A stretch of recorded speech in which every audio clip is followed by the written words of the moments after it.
전 세계가 이상기후 현상으로 어느 곳은 뜨겁고 어느 곳은 비가 많이 오며 또 어느 곳은 홍수가 나기도 합니다. 한국도 태풍 흰남노로 피해를 보기도 했습니다.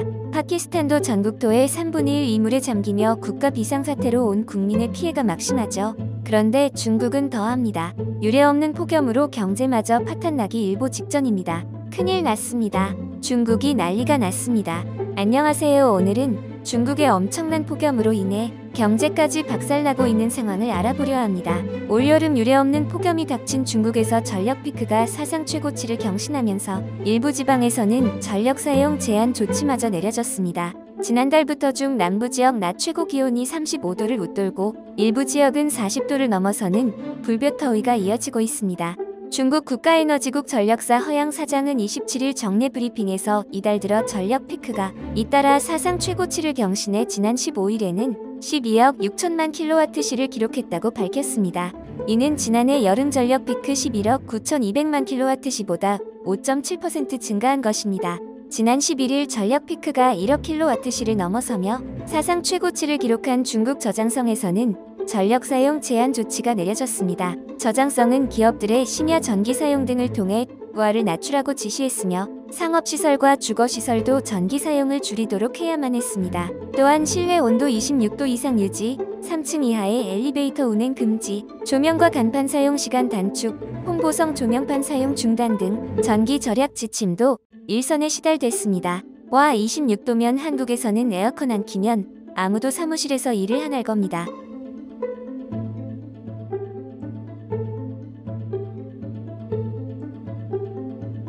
웨이보 등 중국 소셜미디어에서는 전기 공급이 갑자기 중단됐던 지난해 전력난이 재현되는 것 아니냐는 우려마저도 터져나오고 있습니다. 이에 더해 부동산 시장 침체와 코로나19 통제에 이어진 전력난이 중국 경제의 발목을 잡을 수 있는 변수로 부상하고 있습니다.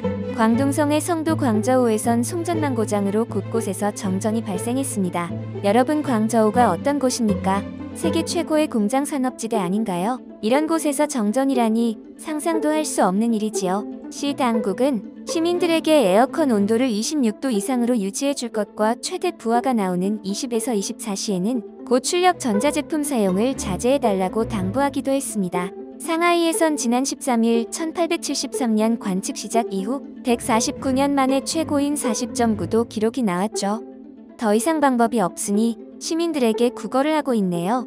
전체 전력 생산의 50% 이상을 석탄 화력에 의존하는 중국은 석탄 확보에 총력을 기울이고 있습니다. 발전사들은 정부에 비축분 3억 톤을 조기에 방출해달라고 요청했고 정부는 올 상반기 20개의 신규 석탄 탄광 개발 프로젝트를 승인했습니다. 2년 동안 수입을 중단했던 호주산 석탄을 다시 수입하는 방안도 검토하는 것으로 알려졌습니다.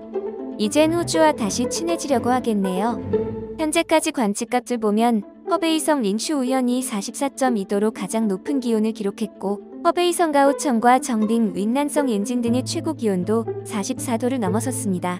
중국에서는 지난달 13일 국지적 고온 현상이 나타나기 시작해 폭염 지역의 범위가 점차 확대되고 있습니다. 중국 국가기후센터는 지난 한 달간 전 국토의 50% 이상에 해당하는 지역과 약 9억 명의 인구가 폭염의 영향을 받은 것으로 분석했습니다. 대한무역투자진흥공사 코트라 베이징 무역관은 최근 보고서에서 코로나19 봉쇄해제 이후 생산 정상화와 여름철 폭염으로 중국의 6월 전력 수요가 가파르게 상승했다며 지난해 석탄 부족으로 겪었던 것과 같은 전력난과 전기 사용 제한에 대한 불안감이 커지고 있다고 분석했습니다. 이는 최근에 가장 무서운 보고서라고 할 수 있겠죠. 장기간의 폭염은 인플레이션 압력 요인으로도 작용합니다. 농작물 작황 부진이 예상되기 때문이죠. 중국 기상대는 올해 고온 현상으로 인해 허베이와 닝샤, 내이멍구 등 북부 지방의 옥수수와 콩, 밀 등 곡물 생산이 영향을 받을 수 있다고 전망했습니다. 옥수수와 콩은 돼지 사육 시 사료의 주 원료로 쓰이기 때문에 돼지고기 가격에도 영향을 미칩니다. 중국에서는 소비량이 많은 돼지고기 가격이 물가 안정에 큰 영향을 미치는데 그렇지 않아도 최근 가격이 급등하며 물가 상승을 압박하고 있는 상황이죠.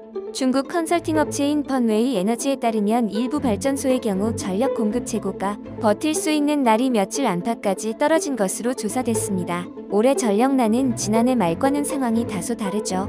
작년이 탈탄소화 등 무리한 정책 추진이 문제를 일으켰다면 올해는 봉쇄 완화로 제조업 전력 수요가 늘어난 데다 폭염으로 냉방 수요까지 급증이니까요. 국무원 이한예 부국장은 최근 남서부 구의 저우 지역을 방문해 여름 성수기에 전력 공급을 보장하고 정전 등을 예방하기 위해 공기업들이 석탄 재고를 늘리도록 지도했습니다. 국제금융센터 김기봉 책임연구원은 주요 발전원인 석탄 재고가 작년 대비 50% 이상 늘어난 만큼 대규모 전력 중단 가능성은 제한적이라면서도 기후변화 등으로 인한 전력 수요 급증과 탈탄소화에 따른 석탄 발전 축소 등이 맞물려 성수기 전력난이 고착화될 소지가 있다고 지적했습니다. 그는 또 앞으로도 계절적 전력 부족 현상이 되풀이되면서 중국 내부적으로는 경기 하방 및 물가 상승 압력이 커지고 대외적으로도 공급망 불안을 유발하는 상수로 작용할 소지가 있다고 덧붙였습니다. 이렇게 중국은 폭염과 전력난, 경제 문제까지 사고가 끝이 나지 않고 계속해서 벌어지고 있습니다. 오늘 제가 준비한 소식은 여기까지입니다. 시청해주셔서 감사합니다. 여러분의 구독, 좋아요와 알림 설정은 큰 힘이 됩니다.